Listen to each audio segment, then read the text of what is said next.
Hello everyone, welcome to the 800 kilometer or the 850 kilometer review of the Switch e-bike. Sorry if the audio is a little bit windy, but I'm on top of a hill. It is a little bit windy here. Anyways, a lot of people have been asking for the review, a long-term review of the e-bike, and a lot of people have been asking me in the comments, is it worth to buy the e-bike? I'm going to say yes, but with an apostrophe. An asterisks. Yeah. Why do I say that? Because I have had it's basically a really good chassis. It's a good e-bike, but it has a lot of flaws that are easily correctable, and for such a premium e-bike, it has to be corrected. So what have I grown to like? I like the torque. I sort of wished it was a little bit more around 400 kilometers or 500 kilometers, but now that I have had the time to get used to it, I like the torque. The 25 kilometers per hour speed limit felt like a bit of a letdown first. I was okay with it, then it was a bit of letdown, and now I am again okay with it. So I'm happy with that. Then the looks part is really good. It's compact, it's nicely foldable, it's the right size, not too small to feel like a kid's bike, and not too big that you can't take it anywhere. I have a Skoda Octavia, and I can easily pack this up and keep it inside the car's boot. It's quite a big boot, but so a regular sedan or a regular hatchback may not be able to hold this. So that is there. So what these are things I have grown to like. So what then one more thing like is the suspension. The suspension feels really good. It's just ideal. It's not too stiff. If it can be made too stiff, but I like to keep it a little bit low because of the electric assist. I don't mind the extra effort because the battery puts in the effort for me. The motor puts in the effort for me. So coming to what I don't like about the bike, oh man, where do I start? So start with the build quality of the metals used. Every single nut and bolt in the bike has rusted. You can see here, there is rust here. Wait, let me focus. So there is rust here. Then you can see it here, the rust. So everywhere that it can rust has rusted. So there is not a single bolt that has not rusted, right from the small ones, the ones in the mudguard, even the one at the suspension has rusted. Everything has rusted. So the build quality is like really poor, and it's just the switch parts because the Altus Shimano's nuts are still good. They have not rusted, and see, you can see this Decathlon attachment that I got right at the same time. Like when I bought the bike, it was attached at the same time, and none of these nuts have rusted. So these have been exposed to the elements the same amount as the other ones, but you can see the level of rust here. Every single bolt has rusted. See, you can see the Bafang nuts here. They have not rusted. These have not rusted, but everything from switch has rusted. See, the Shimano gears has not rusted, have not rusted, but switch has really cut corners with the bolts. They could have went for better anti-rust bolts, but they have not. So it's one major thing I hate about the looks of the bike.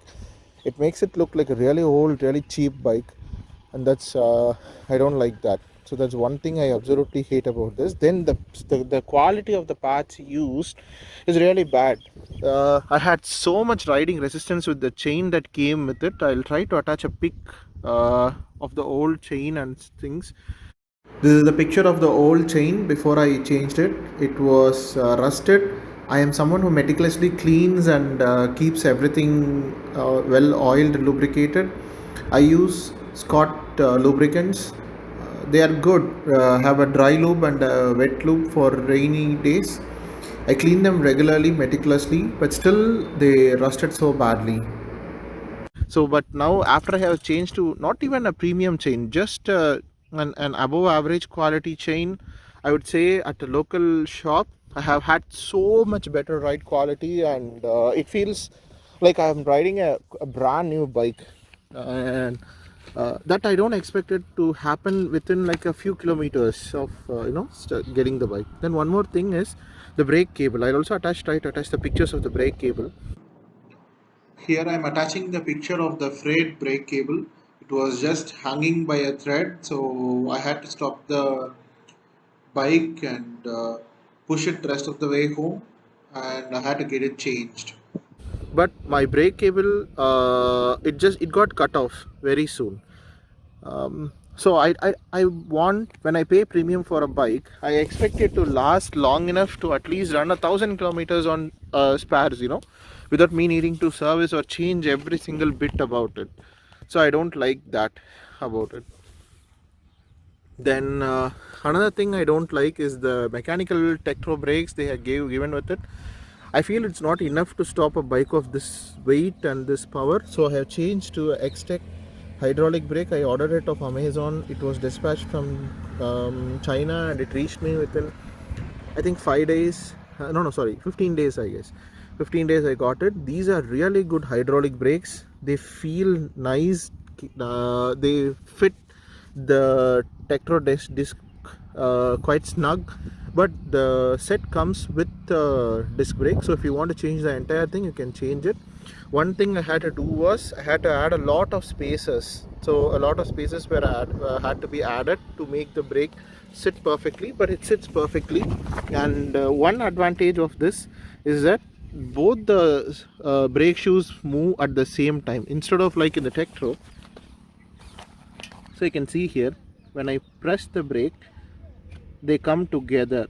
The brake shoes come together instead of folding the disc towards one side. Usually with the Tektro brakes, what happens is only one side of the shoe moves and it pushes the disc against the other pad. So that is not a very good mechanism. It seriously limits the life of the disc, and it's basically not ideal, because physics says that when you bend something too much, it is going to lose its efficiency. So stoppage, I feel, is much better with the hydraulic, and the movement of the brake pads both are really good. So I have changed this, and my old carrier, I broke it.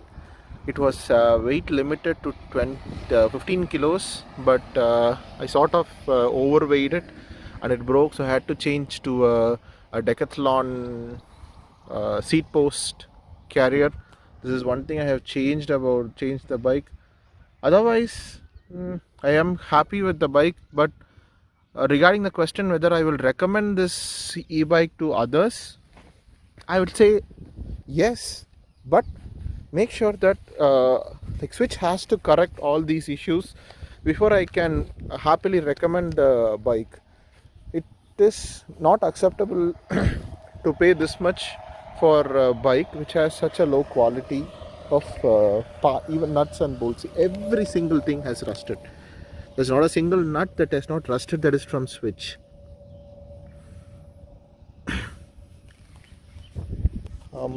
So regarding the bike itself, what else I have changed? I have added an extra post for mounting an extra headlight light, and my mobile holder on this. I have changed the position of my bottle cage, but I broke the bottle cage by tightening it too much. I broke it. This is just a cheap Decathlon one, so I am planning to go for a better upgrade. I have placed an order, but right now in the middle of nowhere, I'm not able to remember the exact details of the. This is the bottle cage holder I had ordered. Right now I'm using the site Cyclops to buy all my cycling accessories. I find they are reliable, their customer support is good, their product range is good. I'm not being endorsed by them, I'm not getting paid by them. It's just something that I shop myself. So yeah, they are really good. You can try them out if you're interested, and I'll link this bottle cage mount below in the caption. A break, I'll share it out. Look, nice. So many peacocks here. It's a really nice place.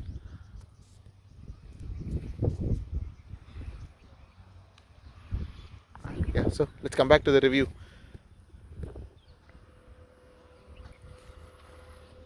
So these are stuff I have changed about the bike.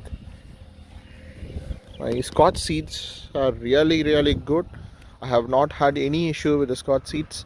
So my word of suggestion would be always get a fitted seat for yourself. While the default seat is good enough, sort of, but can always be better with a better seat,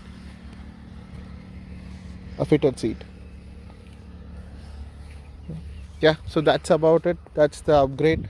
The battery is still holding good, but I have not had many charge cycles. I went for the 16 ampere hour battery. That's one more suggestion I'll give. Don't mind the initial extra cost. Go for the bigger battery so that it lasts longer, because it will come for more charge cycles. More charge cycles actually means longer battery life. It has been around 10 months since I bought this, and I would have charged it at the most once a week, twice a week. Yeah, that's about it. So there are more charge cycles to go. I'm quite happy about the battery itself. Yeah, so I'm happy about everything that Switch did not make themselves. The chassis is basically something I get. So it's the same as the Mate X and the electric bikes. So I guess that's why I think it feels so good.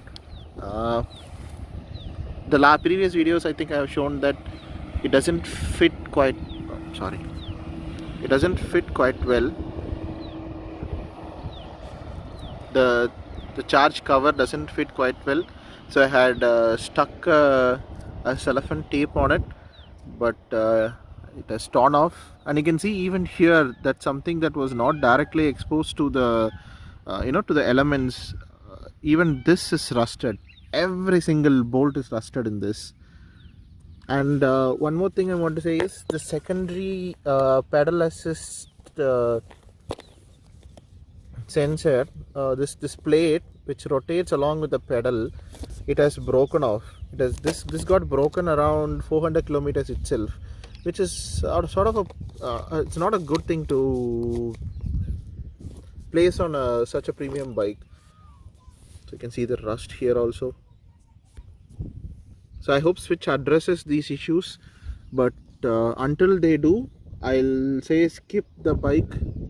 Make sure they change all these things, or if you are buying directly from a showroom, make sure that you have a talk with them saying that if anything rust, you have to change it for me free for such and such kilometers or such. So have a deal handy before you buy the bike. Okay people, that is it for the review this time. If there is anything specific you would like me to review the next time, which is probably going to be at 1000 kilometers, please do comment below. When I started out, when I bought this bike, there were not much reviews, and I was not able to make an informed decision. I had to look at the specs and come to a decision, and I hope for many of you who are thinking about buying this bike, these reviews answer most of your questions. If there is anything I missed, other bike owners can also comment below. I'll have a look at it, and maybe the next video I'll talk about it. Thank you people.